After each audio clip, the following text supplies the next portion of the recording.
Good day, everybody. Hi. I am a little late. I am here on New Year's Eve. New Year's Eve, and I am gonna talk about the year Morsels of a Thought number 1825, Words and Wisdom Wednesday. I am here 1,825 days in a row.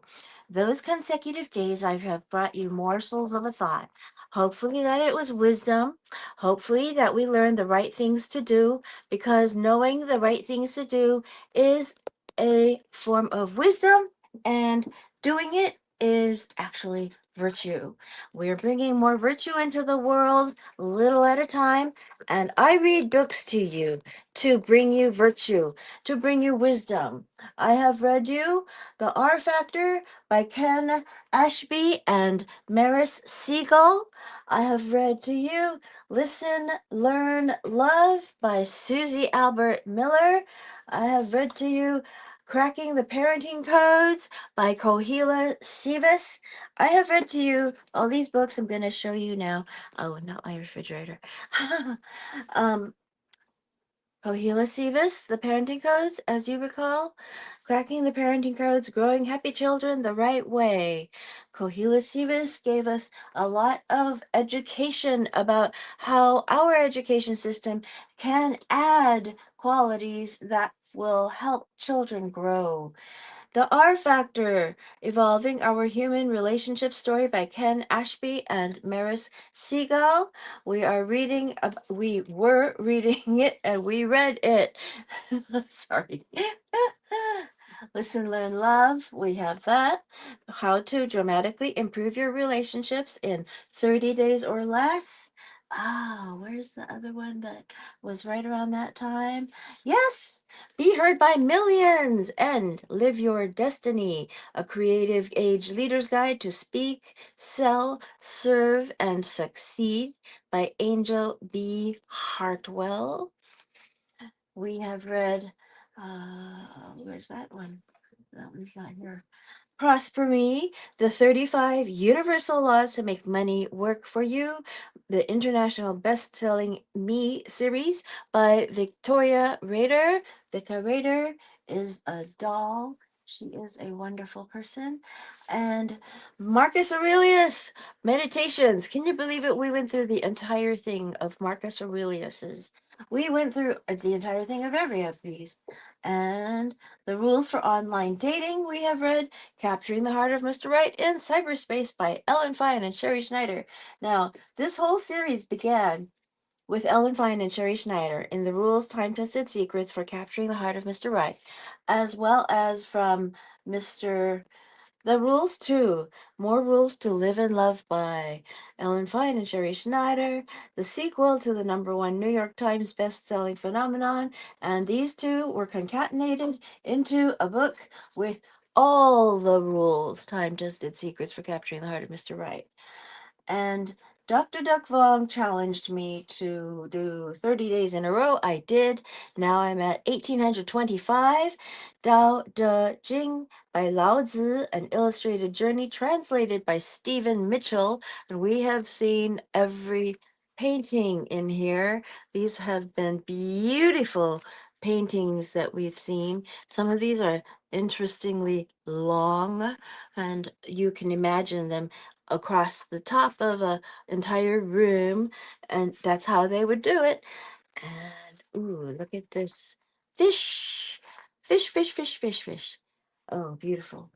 Okay, and we are currently reading.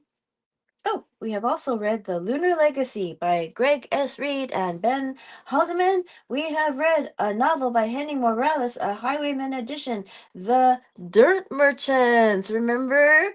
That was so cool. And what I have found is that in our lives, we want to learn what other people have done that is very wise. I'm reading to you what other people have done so that we can learn what is right for us to do. We want it to be our virtue. And today is New Year's Eve. Today, I am going to talk about gratitude for the things that I have and the things that I have. Where did I put that? Oh dear. Anyway, I do have the book in. I have a book in my lap, but I put something down, which is down here. Ay, ay, ay! Don't knock over the camera. Ay, ay, ay. Don't lose your necklace. Ay, ay, ay. Sorry. Yikes. Um, Clang morsels of a thought so that we learn the right things to do and don't do the same things that Mary Wu does in the back behind the cameras when she was. Okay, so we have learned a lot about respecting wisdom. We have learned about respect. Good morning, John Clark. Howdy. How are you? How are you? How are you? John Clark holds the record for knowingly we are watching the same episodes. He has been with me through all this and he has helped me and he has pushed me when times were low. And I just kept on going because of people like him. He is a distinguished man from the Air Force and um, anyway, so I have been learning how to be choosy about discerning what I want in people. So I have been able to upcircle in people, and I have been able to take pride in my accomplishments. And I have also decided to become more benevolent. That's a decision I had to make over the year. And I had to learn to respect people that I previously did not respect. For example, I had to be really quiet about a person I brought into a group that was a little bit misbehaving. And since it was not up to me about whether she stayed in the group, I had to put up with it. And later on, I had to say to her what I felt.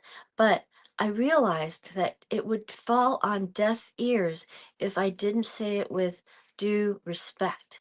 So I did not say the words with due respect. I put the due respect into my words and I spoke to her and she spoke to the head of the group and the head of the group and she worked out something and she started to treat everybody with respect. So that's a lot of virtue. I had a pardon. um, I'm simply reading to you what other people have to say. Now we are reading the book of virtues. Oh, let me see. Oh, goodness gracious, I have had to show you these too. We have read through Brain Rescue, and we are doing a second rendition of it. It is a 90-day blueprint to reclaim your memory after a brain injury or concussion, and 5 minutes every day adds up to 1,825 minutes a day if you're doing something little by little, right? And we're currently reading the Rules Handbook, Not Your Mother's Rules, um, the New Secrets for Dating by Ellen Fine and Sherry Schneider. We're reading the rules for marriage. We're reading the rules. Well, we're writing in the rules dating journal from recording your progress from first date to wedding date. That's for women who want to get married. And we are currently reading the prosperity approach, the simple formula to ultimate prosperity, #1 bestseller by Allison Chavez. We are reading Millennial Samurai by George J. Chanos, Book 1, A Mindset for the 21st Century. We are reading Larry Namer, Off Script. This word is almost invisible. Off script. Never follow the crowd. Recipes for success. And there are truly some recipes in here with food involved. I love that. Ay, ay, ay. Oh my gosh. We have read a little bit of, and we are still reading Epictetus, the Complete Works Handbook, Discourse, and Fragments, edited and translated by Robin Waterfield. And every day on Instagram, I read to you Ellen Fine and Sherry Schneider's The Rules Handbook, a guide to creating loving and lasting relationships. And this morning I just read day 108. Now we are reading in the Book of Virtues. Have I gone through all of these yet? Yes. And I want to go to honesty. Honesty. Oh, where's the book? Where's the page? 663. Page 663. Um, okay. Well, wait. Okay. Wait. I need to get to honesty. Honesty. Where is it? Where is it? Where is it? Where is it? There we go. Page 597. I went into loyalty. Look, 663. Okay. Well, you know what? We can do loyalty. Why not? I mean, loyalty is a form of gratitude as well. When you are loyal to someone, it is that you value somebody. And when you are loyal to a principle, you are also grateful for that principle. And I want to read it. I had the page open. I thought it was on honesty, but it was on loyalty. We will read one story on loyalty and one story on honesty. Okay. Ooh. Our loyalties are important signs of the kinds of persons we have chosen to become. They mark a kind of constancy or steadfastness in our attachments to those other persons, groups, institutions, or ideals with which we have deliberately decided to associate ourselves. To be a loyal citizen or friend means to operate within a certain framework of caring seriously about the well being of one's country or comrade. This is very different from being a rubber stamp. Loyalty operates on a higher level than that. For example, the president takes an oath of loyalty to the Constitution of the United States, and so do other federal employees, law enforcement personnel, and members of the armed services. Now, I worked for the federal government at one point, and yes, I took an oath to the Constitution, and I cried. Actually, I burst into tears. Citizens across the nation pledge allegiance to the flag. These expressions leave plenty of room for disagreement apart from the fundamentals they emphasize. Ceremonial expressions aside, loyalty is like courage in that it shows itself most clearly when we are operating under stress. Real loyalty endures inconvenience, withstands temptation, and does not cringe under assault. Yet the trust that genuine loyalty tends to generate can pervade our whole lives. The Bible provides many illuminating examples. Potiphar placed Joseph in charge of his entire household. Quote, "He has put everything that he has in my hand," end quote. Joseph explains to Potiphar's wife in rejecting her advances. This is from Genesis chapter 39, verse 8. He is a loyal steward and will not betray Potiphar's trust. Potiphar is a loyal husband, too, however. He acts on his wife's trumped up complaint and has Joseph jailed, Genesis chapter 39, verses 19 to 20. Virtue by itself is no guarantee of right action. Right action, which requires more than good intentions. We need, in addition, both the wisdom to know what the right thing to do is and the will to do it. In another illuminating case, David remains loyal to his king Saul, the Lord's anointed and the father of his best friend, Jonathan, even as Saul is trying to kill him. See the story of Jonathan and David in the chapter on friendship. On two occasions, David has clear opportunity to destroy Saul, but refrains from doing so out of loyalty.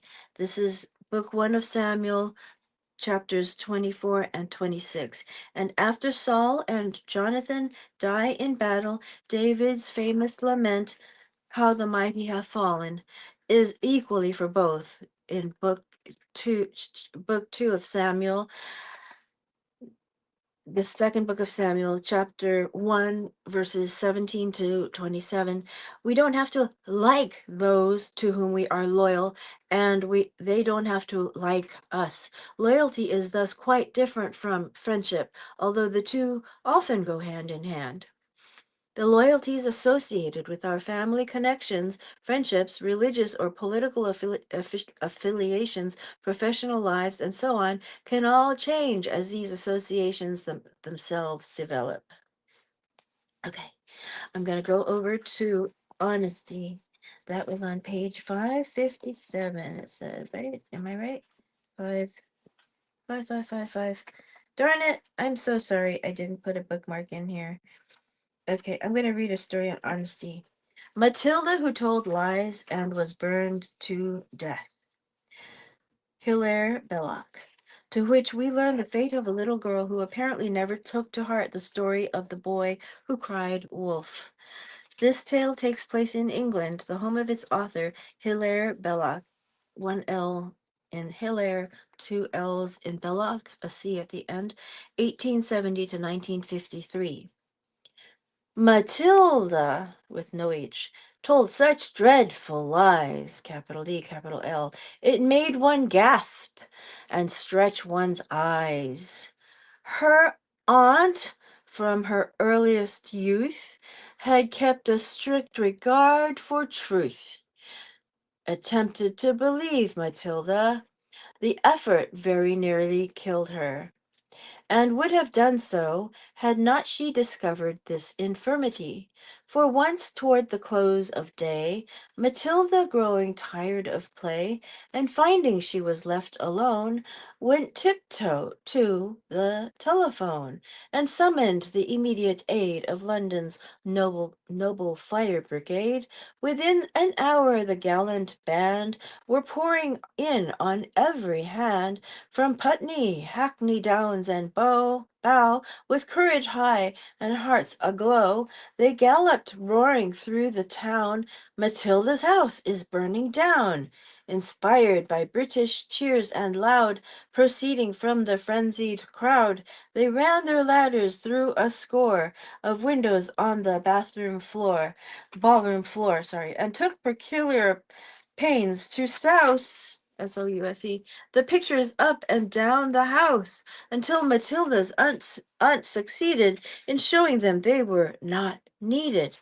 And even then she had to pay to get the men to go away. It happened that a few weeks later her aunt was off to the theater to see that interesting play, The Second Mrs. Tanqueray. She had refused to take her niece to hear this entertaining piece, a deprivation just and wise to punish her for telling lies. That night a fire did break out. You should have heard Matilda shout. You should have heard her scream and bawl, and throw her window up and call to people passing in the street, the rapidly increasing heat encouraging her to obtain their confidence, but all in vain, for every time she shouted fire, they only answered, little liar, and therefore when her aunt returned, Matilda and the house were burned. That's horrible, isn't it? That's a consequence. Rebecca's afterthought. Elizabeth Turner, in which we learn with relief of a much happier ending for a little girl who decided to remain steadfastly honest. Quite alarmed, she thought of going very quietly away, not a single person knowing of her being there that day. But Rebecca recollected she was taught deceit to shun, and the moment she reflected, told her mother what was done, who commended her behavior, loved her better, and forgave her.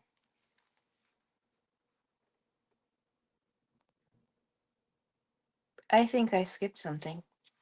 Yesterday, Rebecca Mason, in the parlor by herself, broke a handsome china basin placed upon the mantel shelf.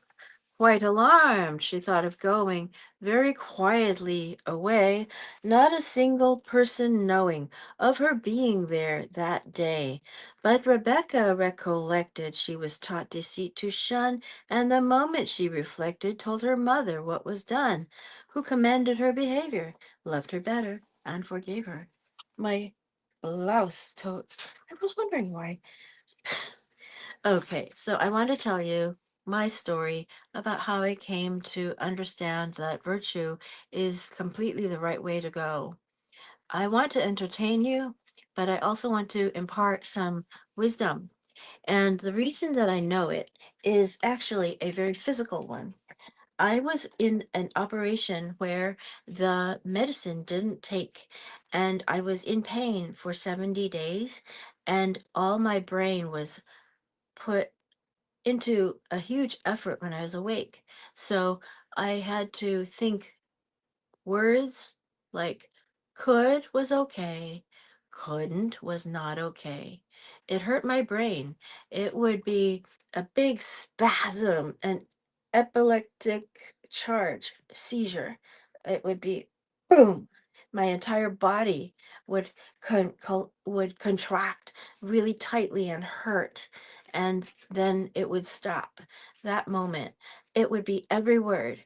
Couldn't, shouldn't, but, didn't, uh, maybe. Those words were horrible to me.